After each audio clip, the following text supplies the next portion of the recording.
మరి పెద్ద ఎత్తున మేమందరం మహిళలం కూడా జమై మిమ్మల్ని ప్రశ్నిస్తాం. కాబట్టి తక్షణమే మీరు మహిళలకు ఇస్తా అన్న 2500 రిలీజ్ చేయాలని కోరుతా ఉన్నాం. అట్లానే ఆడబిడ్డలకు 18 ఏళ్ళు దాటినటువంటి వారందరికీ కూడా చదువుకుంటున్న ఆడపిల్లలకు స్కూటీలు ఇస్తామని చెప్పింది.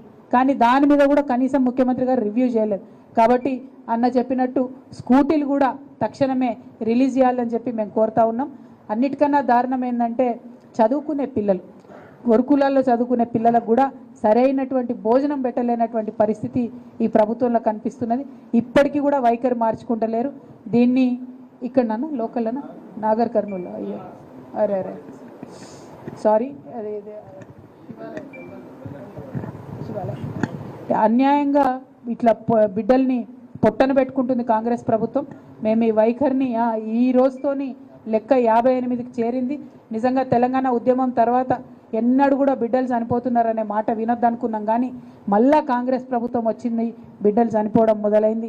ఇది ఇమీడియట్గా సవరించుకోవాల్సిందిగా ప్రభుత్వానికి మేము సూచన చేస్తూ ఉన్నాం. ఒక బాధ్యత కలిగినటువంటి ప్రతిపక్షంగా తప్పకుండా మేమందరం సహకరిస్తాం. మా అన్న ప్రవీణ్ అన్న గారు స్వయంగా తనే గురుకులాలు నడిపినటువంటి వ్యక్తి కాబట్టి పార్టీలు ఏవైనా సరే పిల్లలు బాగుండాలనేటటువంటిది ప్రధాన అంశంగా టేకప్ చేయాలని కోరుతున్నాం. ఇంకొక ప్రధానమైన విషయం, SC ST BC fee reimbursement అన్నది జరుగుతలేదు. చదువులు ఆగిపోయే పరిస్థితి వస్తున్నది, అప్పుల పాలైపోతూ ఉన్నారు తల్లిదండ్రులు. ఆ విషయంలో ప్రభుత్వం శ్రద్ధ పెట్టాలని కోరుతున్నాం. ఏదైతే అంబేద్కర్ స్కాలర్షిప్ బయట దేశాల్లో వెళ్ళి చదువుకునేటటువంటి overseas Ambedkar scholarship, Jyotiba Phule scholarship, ఈ రెండు కూడా ప్రభుత్వం రిలీజ్ చేయకపోవడంతో వందలాది మంది పిల్లలు ఎవరైతే కేసీఆర్ గారు పంపించిండ్రో వాళ్ళు అక్కడికి పోయి విదేశాలలో ఫీజు కడతదేమో మా ప్రభుత్వం అని వెయిట్ చేస్తున్నారు. ఇక్కడ తల్లిదండ్రులు భూములు అమ్ముకొని అప్పు చేసి వాళ్ళకి డబ్బులు కట్టే పరిస్థితి ఉంది. కనీసం అవన్న తొందరగా రిలీజ్ చేయమని మేము కోరుతా ఉన్నాం.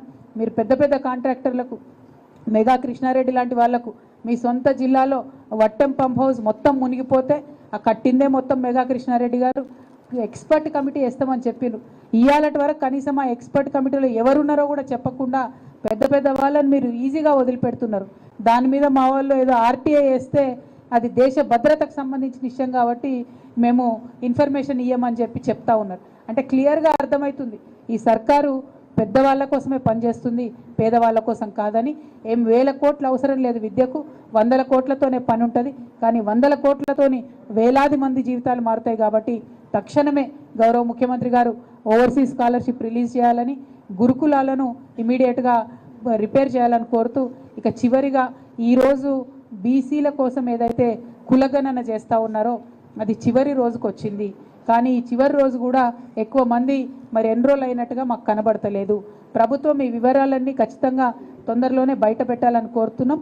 కానీ మా ప్రధానమైన డిమాండ్ ఏంటంటే మీరు ఈ వివరాలు 1 కులాల వారీగా పెట్టాలి బయట, 2 ఏ గ్రామంలో ఆ గ్రామంలో ఖచ్చితంగా గ్రామ పంచాయతీలో మీరు పేస్ట్ చేయాలి.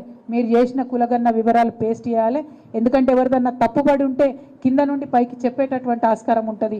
మీరు చేసిన లెక్కల మీద నమ్మకం లేదని ఇలా యావత్ బీసీ సమాజం కూడా ఆందోళన ఉంది. కాబట్టి మీరు ఆ చేసినటువంటి కులగణనను ఆ రిపోర్ట్ను అసెంబ్లీలో పెట్టాలి. 1 కులాల వారీగా వివరాలు ఇవ్వాలి. 2 3 గ్రామ పంచాయతీలో డీటెయిల్స్ ఇండ్ల వారీగా ఇవ్వాలని చెప్పి మేము డిమాండ్ చేస్తూ ఉన్నాం.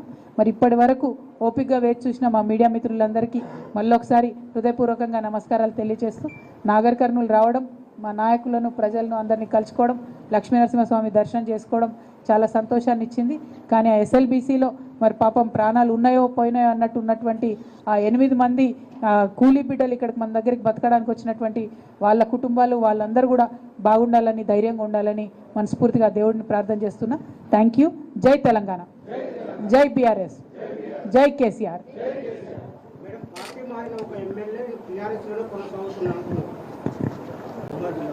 నేనేమంటున్నా బ్రదర్ అంటే, గౌరవ ముఖ్యమంత్రి గారే నిన్న చాలా వ్యాఖ్యలు చేసినారు.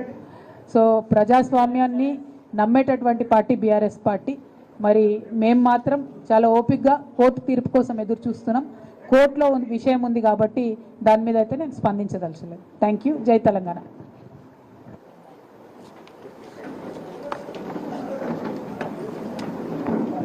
కేసీఆర్ గారు, ప్రొఫెసర్ జయశంకర్ గారు, విద్యాసాగర్ గారు అనేక పర్యాయాలు మాట్లాడుకున్నారు. వస్తే ఏం చేయాలి తెలంగాణ మనం అంటే ఫస్ట్ స్టెప్ నీటి నడిచి పట్టుకోవాలంటే